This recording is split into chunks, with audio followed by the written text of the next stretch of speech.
Hey guys, it's Woody here, or welcome to my spoilery, Easter egg filled review of Spider-Man Homecoming. Let's do this. So we pick up right after the Avengers. We see Stark Tower just as it looked from the end. It looks pretty awesome, pretty cool flashbacks. And then we see Stark taking control with damage control. So that's kind of how the whole damage control thing started.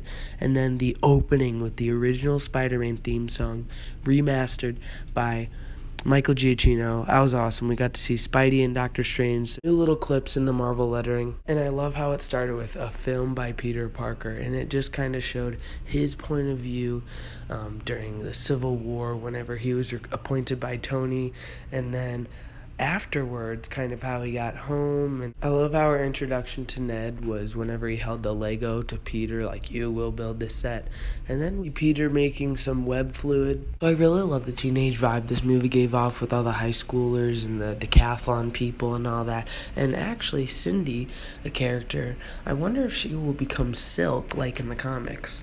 It was cool to see Peter jump his way out of school, and then the Stan Lee back-to-back 2 cameos, I guess you could call them.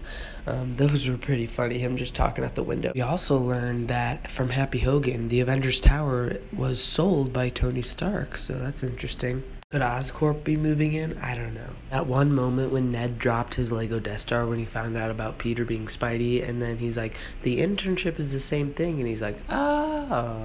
In one of the classes, the students were studying the Sokovia Accords. I loved what they did with Aunt May in this movie. Aunt May is just a sweet, caring, loving person who really cares for Peter. All those Captain America PSAs were great. My friend here, your gym teacher, and then the gym teacher's on the wrong side. And then those girls were playing F, Marry, Kill with the Avengers. I love Ned Leeds' hat also. It's like his hat of confidence. We got a Ferris Bueller-inspired scene with Pete running through the neighborhood, and then in the background at this pool party is Ferris Bueller, that very scene. Part when Tony saves Peter from the water gave me goosebumps, and then that cool speech that he gives to Peter, that was awesome. And then, of course, so Tony-like, he's not even there, he's in another country. I thought the character of Phineas Mason, aka the Tinker, was pretty cool. I've always liked Michael Chernus.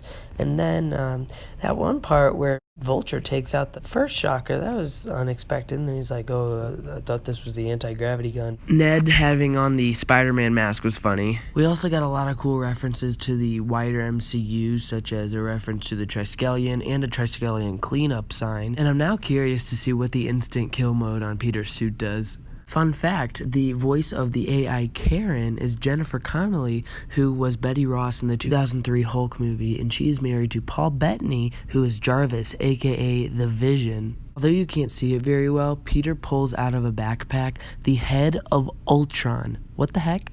In the monument scene, Karen suggests to Peter that he kisses Liz upside down, and this is a nod to the original Spidey kiss from 2002. In this shot, all I could think of was, on your left. At one moment when Mr. Harrington said, I couldn't afford to lose a student. Not again. And all those little mini interviews they did with the decathlon team was funny, and I love the little mini web series for the school. Kenneth Choi played his own ancestor in this movie, Principal Morita, descendant of Jim Morita of the Howling Commandos, and there's a picture of him in his office, although this picture is very blurry. So, you got detention. I love this PSA. And then Coach Wilson is just like, hey, come back. Hey. And Peter's impression of Thor was pretty funny, considering he has an accent too. So Donald Glover portrayed Aaron Davis, aka the Prowler, and he mentioned a nephew in Queens, and that nephew is none other than Miles Morales, who we will see at some point. Michael Mando portrayed Mac Gargan, aka the Scorpion, and he totally got towed down by a car during the Staten Island ferry scene. Speaking of that was a really cool and suspenseful scene, and when Iron Man came in, that was pretty awesome. And Tony, his words of wisdom, if you're nothing without this suit, then you shouldn't have it. So Peter asks Liz to homecoming. He's like, I like you. She's like, I know, you're terrible at keeping secrets. Peter says, oh, you have no idea. So, of course, he rings the doorbell on homecoming night. Who comes out? Adrian Toomes, the Vulture, Liz's father. Oh my gosh, what a scary thing. Toomes finds out he's Spider-Man, and he's like, you don't mess with my family, or I will kill you. And Ned Leeds saves the day. He got Peter out of a pretty big bind. So Happy mentions they're loading all these items onto the plane. So it's the Hulkbuster armor, a new prototype for Cap's new shield, which probably since Cap left his old one, Tony's like, oh, I'm going to make a new one. And then Thor's magic belt, which Happy had a hard time pronouncing, and I would have a hard time too. So I just spelt it out right here, so you can figure it out. But yeah, it's Thor's magic belt. I wonder if we'll actually ever see that. And then that one-liner by Ned Leeds, funniest part of the movie for me. That rubble scene just shows, he's like a vulnerable teen. He's not a god or anything, and he had to use his inner strength to get him out of there. He saw that reflection, half of the Spider-Man mask, half of him. So Toomes grabs all these arc reactors, just a whole ton of them. He also grabs Iron Man's mask at one point. And then in the background, in the plane, you can see the Mark 42 armor. So Tony must have reassembled it. And Happy finds Vulture tied, with webs with a note from Spider-Man. He left a lot of notes in this movie. And then he was sitting on top of the Cyclone at Coney Island. And if you guys remember, that was mentioned in the Captain America First Avenger movie. So Bucky and Steve have ridden on that.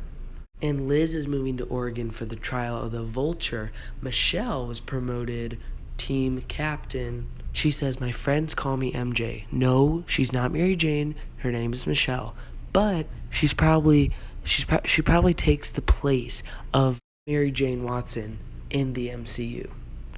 And that bathroom moment with Happy, totally ruined by the kid flushing the toilet. But anyway, he takes Peter to none other than the Avengers facility. By the way, he's wearing the same shirt Pepper Potts wore in Iron Man 3. Tony shows him the Iron Spider suit. Don't worry, even though he turned it down, he's probably going to wear it in Infinity War. But we got a reunion of the three people, Tony, Pepper, and Happy, from the Iron Man movies. And he pulls out a ring. He goes, I've been holding this since 2008. And we get pepperoni. Okay, I'm pretty sure Tony proposed. Peter gets the suit back, and when he tries it on, Aunt May's right behind him. Her reaction, what the roll the credits. So in the first mid-credit scene, we see Mac Gargan, aka Scorpion, talking to Vulture about how he has some people on the outside that could help him break out, and they could pay back for everything Spider-Man did to him. And Vulture just kind of backs up Peter by saying, well, if I knew who he was already, then he'd be dead. So just kind of protecting because he saved his family and all that. And this post-credit scene made fun of what people think about some post-credit scenes in the MCU. It trolled us. Hi, I'm Captain America, here to talk to you about one of the most valuable traits a soldier or student can have: patience. Sometimes patience is the key to victory. Sometimes it leads to very little, and it seems like it's not worth it. And you wonder why you waited so long for something so disappointing. How many more of these? I think this is brilliant on Marvel's part, and I thought it was funny. I'm ready for whatever Marvel throws our way. So thank you so much for watching this review. I hope you enjoyed, found out some things you didn't know before. I will see you guys in the next one. Bye!